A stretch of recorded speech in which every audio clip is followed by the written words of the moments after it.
Port Talbot is known as a steel town. For decades, almost every family has been connected to the steelworks in some way. It has shaped people's jobs, their health, even how the town looks and feels. But now, as the steel industry changes and the local plant enters a new phase, the town is going through a big transition, one that continues to capture national attention. Through this transition, we have heard from one group of people, adults. We often focus on adult voices, but we knew something was missing. The voices of children. They see their town in ways that adults don't. They play in the parks, walk the streets, they've got ideas, they've got big ideas. Too often young people are told their views don't matter, but their voices are vital. So the Steeltown Storybook, children's chapter, set out to listen and to give them the chance to share their stories and shape their community. We wanted to explore Port Talbot's identity, its history as a steel town, and the way the community is changing as the industry shifts. And when we take the time to listen, new ideas can change how we all see a place.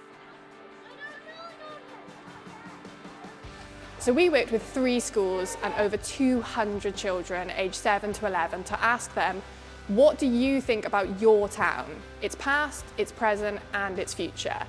And not just to ask, but to give them the tools to share this in their own way through creative workshops using their voices, their drawings and their writing. When they thought about the past, they imagined Port Talbot as a place where almost everyone worked in the steelworks. They knew it could be dangerous, with long shifts and risk of accidents. While proud to shout out their fathers and grandfathers who worked there, the steelworks is not currently seen as a place of opportunity, with some worrying about wasted talent. But children see an affinity between past accounts of playing on the mountains and parks. Although they say it's not quite as safe to play freely on the mountains and streets as it was, they note how people in the past wanted to stay close to friends and family. They see a close community in Port Talbot both then and now. There is a sense that boys and girls have equal opportunities and respect these days compared to the past. Also, you can do different jobs and take up different opportunities.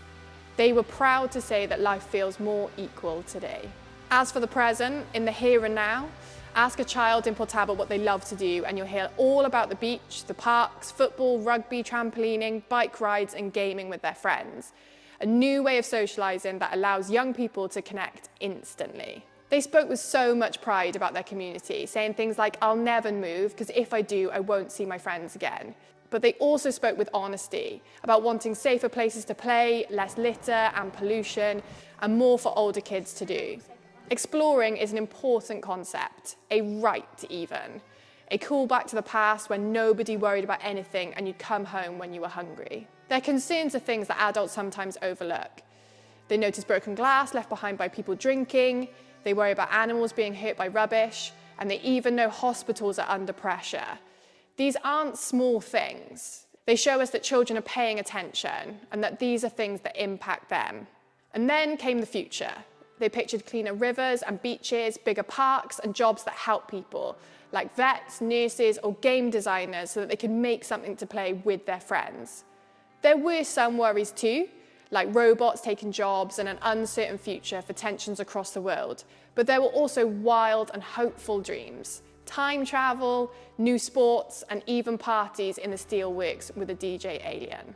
A newfound role for the iconic space. Children love Port Talbot because it is their home. Their friends and their family are here. They mention the friendliness of people in the community.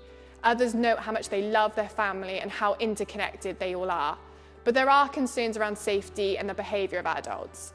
And it's important to recognise our role in shaping that safety and how we can all help to make safe spaces. When we listen to children, when we take them seriously, we don't just hear their ideas, we hear wisdom, honesty and hope. They see things that adults sometimes miss. Their voices aren't just the future, they're absolutely vital right now. It was important to us that we could create a legacy from this work.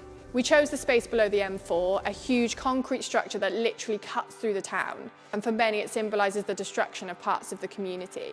For those who grew up in the area in the 1970s, they recall endless games in this space. And these contrasting views show the importance of intergenerational conversation and the hope that young people's perspectives interject that. It is our hope that the murals that we're putting on Ynys Street serve as a reminder of this message. The murals that the children helped design are just the beginning. They're a symbol that the town can continue to be colourful and full of life, especially when shaped by the very people who live and go to school here.